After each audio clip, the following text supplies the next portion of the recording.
Okay mga kababayan, Chris Ulo po at welcome back po rito sa ating YouTube channel. Happy Sunday at maulang araw po ng linggo sa ating lahat. Medyo maulan, malakas ho hangin ho rito sa isang bahagi ho ng Pilipinas at madilim. Okay, pag-usapan ho natin mga kababayan, eto hong si VP Inday Sara Duterte, also known as Siminit Pusit at Mrs. No Comment. At ito hong tatay niya na si Digong na kung saan kumakalat ho sa social media, sa Facebook, tumakas na raw, sumibat na dahil natunugan daw ho yata na yung warrant ng ICC naipasa na sa Interpol at dinala na ng Interpol dito at dinala na sa DOJ. Di natin alam kung sino nagchuchu dyan, kung sakaling totoo. Ngayon mga kababayan, after nito si Digong sumibat, tumakas na raw, sumunod na itong kanyang baby girl. Ang kanyang baby girl walang iba kundi si VP Inday Sara Duterte alias Pusit, alias Siminit, na kung saan ayon ho rito umiskerda na rin daw. Nako pa! Ano daw? Basahin natin to mga kababayan. Ito hong report,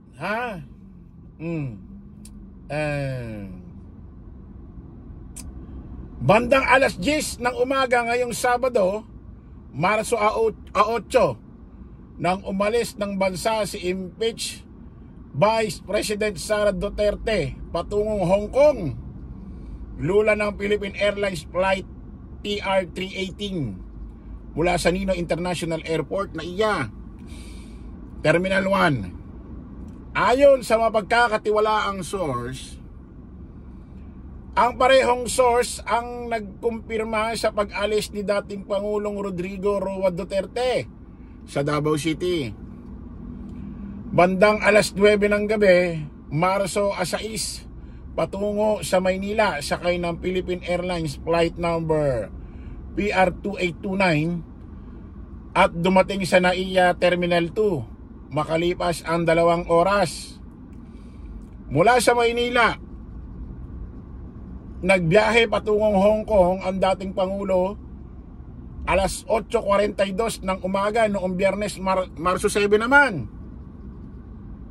Napaulat na magkasunod na pagbiyahe mag-ama papuntang Hong Kong sa gitna ng mga espekulasyon na umano'y paglabas ng International Criminal Court or ICC ng arrest warrant laban sa dating presidente.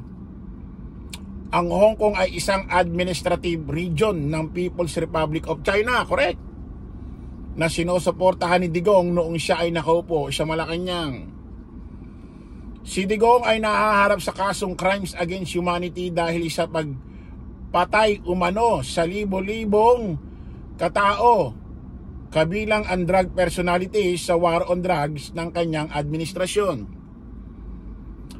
Una nang napaulat, kasama rin sa naimbestigahan ng ICC si VP Sara matapos ituro ng dating pulis at self-proclaimed Davao Death Squad member na si Arturo Las Cañas sa pagpatupad umano ng malawakang pagpatay ng mga hinihinalang kriminal sa Davao City noong alkalde pa ito ng syudad.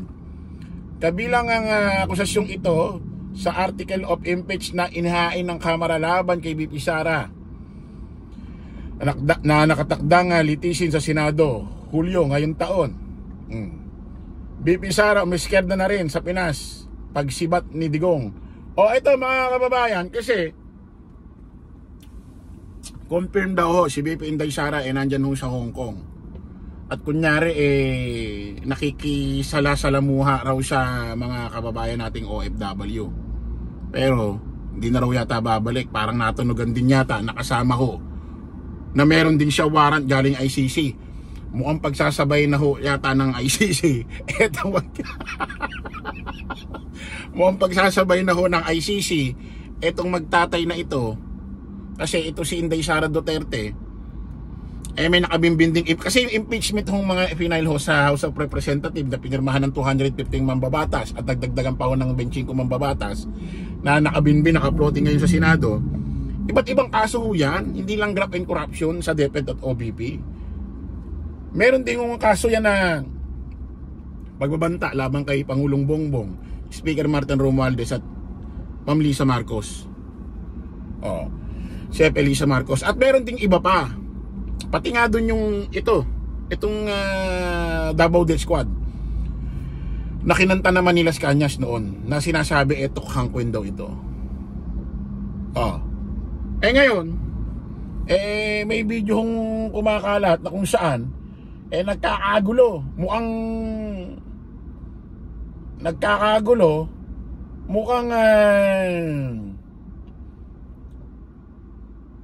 hinuhuli na yata. Ba't nagkakagulo dyan? Hinuhuli na ba si BP Inday Sara ng mga Interpol, International Police dyan sa Hong Kong? Mukhang nagkakagulo na.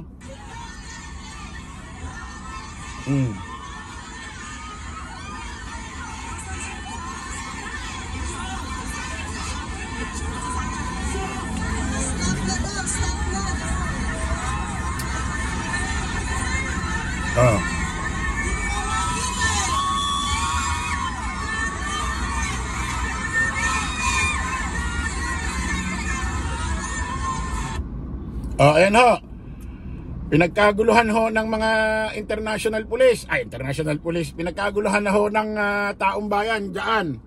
Baka sabihin na naman, pinagkaguluhan ng mga OFW si BP Inday. Huwag niyong kalilimutan ha. Ilang libo ang OFW dyan sa Hong Kong. Ilan lang yan. Baka akala nyo na naman majority yan.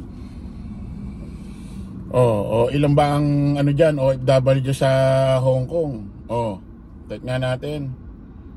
OFW Pinoy Hong Kong. Tignan natin. Ilan ng dyan? OFW Hong Kong. Pinoy natin population. Meron dito huling survey nung August 2023. Hindi, masyadong late ito. Basta ito 2023 na lang muna, wala pang 24-25. 196,364. Paano pa ngayon? Kung ilan? Ano pala nung February 11, 2024, ang huling survey, ang Pilipino dyan 200,000. Ayan, kakaunti lang. Malamang sa alamang dyan, sigurado, yung iba dyan, BBM. Tsaka iba dyan, baka nakikiisyoso na. Baka nakikiisyoso na lang, baka naboboard. Kahit di naman maka Duterte, wala lang. Para, especially ngayon, linggo, day off, di ba? Maraming Pilipinong nasa labas ngayon. So tignan natin kung uuwi pa itong magtatay na ito, kasi kung tutuusin, ba't pa sila pupunta dyan? Diba? Bakit pa sila pupunta dyan? Anong gagawin? Sino kakausapin? Ano pinaplano? Malamang may malakihang meeting dyan kung anong gagawin. Kunyari lang nakisalumuha sa mga Pinoy. Pero pamparant lang yon. Yung pala, merong kakausaping malaking tao na taga China din. Kasi kung sa China sila mismo pupunta, obvious. Kaya sa Hong Kong pupuntahin, doon sila mag-uusap. Maraming OFW doon. Para kunyari palalabasin, nangangampanya. Okay mga kababayan, maraming salamat po. Kita-kita ulit tayo sa panibagong live, panibagong vlog. Paalam po pa samantala ang inyong lingkod, Dos Chris Ulo. Lagi natin tatandaan doon, follow the majority, follow the right way. Abang-abang tayo rito sa ito mga kababayan, kasi controversial Isipin mo magtatay nagpunta dyan sa Hong Kong. Anong meron? Anong gagawin?